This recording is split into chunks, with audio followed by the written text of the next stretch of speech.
జ్యోతిషాస్త్రీత్యా ద్వాదశ రాశుల్లో 8వ రాశి అయినటువంటి వృశ్చిక రాశి మిత్రులారా, దీనికి ఎలా చెప్పాలంటే నా హృదయంలో ఎడమ భాగంలో ఉన్నటువంటి రాశులారా అని చెప్పచ్చు.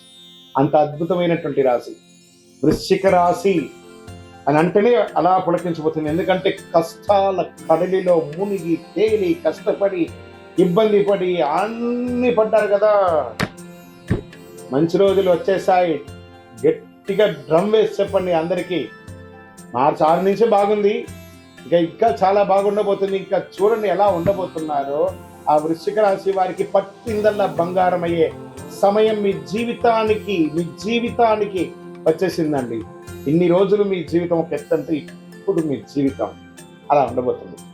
చూద్దామా వృశ్చిక రాశి మిత్రులారా, 2026 ఏప్రిల్ నెల రాశి ఫలితాలు. ఈ నెల గ్రహాలు శని మరియు రాహు మీనరాశిలో పంచమ స్థానంలో. ఒక జీవితంలో ఒకటి గుర్తుపెట్టుకోండి, శని పంచమ స్థానంలో ఒక మనిషికి జీవితంలో ఒకసారి వస్తాడు, మళ్ళీ ఇంకోసారి వచ్చినప్పుడు మనం ఎలా ఉంటామో మనకి తెలియదు. కానీ ఆ మంచి సమయానికి వచ్చేసాడు. శని ఇవ్వడం మొదలు పెడితే ఎవరండి ఆపగలరు?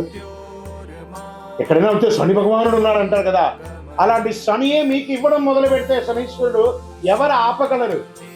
అంత అద్భుతం. ఎంత అద్భుతం అంటే అంత అద్భుతం. ఆ రాహు ఇబ్బంది పెట్టే రాహు మీకు అనుకూలుడు అయిపోయాడు. చూడండి, శని భగవానుడు రాహు కలిసి మీకు ఈ సంవత్సరం ఆడబోయే ఆ విలాసాలు ఉంటాయి చూసారా.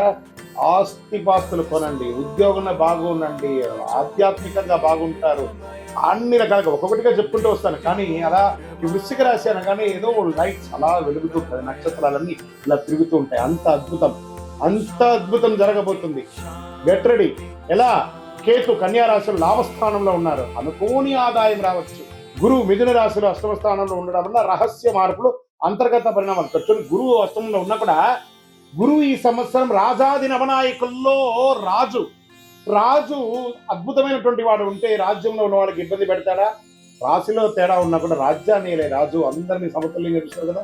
ఎంత అద్భుతం అండి. ఈ నెల మార్పులు, అవకాశాలు అద్భుతం కనిపించబోతున్నాయి. పనిలో మార్పులు వస్తాయి, కొత్త బాధ్యతలు వస్తాయి, పై అధికారులతో ప్రశంసలు వస్తాయి, ప్రతిభ గుర్తింపబడుతుంది, మీకు అవార్డ్స్ రివార్డ్స్ వచ్చే అవకాశాలు ఉన్నాయి. మల్టిపుల్ ఉద్యోగ అవకాశాలు ఉద్యోగం లేని వారికి రాబోతున్నాయి. ఐటీ, సాఫ్ట్వేర్, సర్వీస్ రంగాల్లో ఉన్న వారికి మంచి ఒక సర్వీస్ అని పెట్టున్నాయి.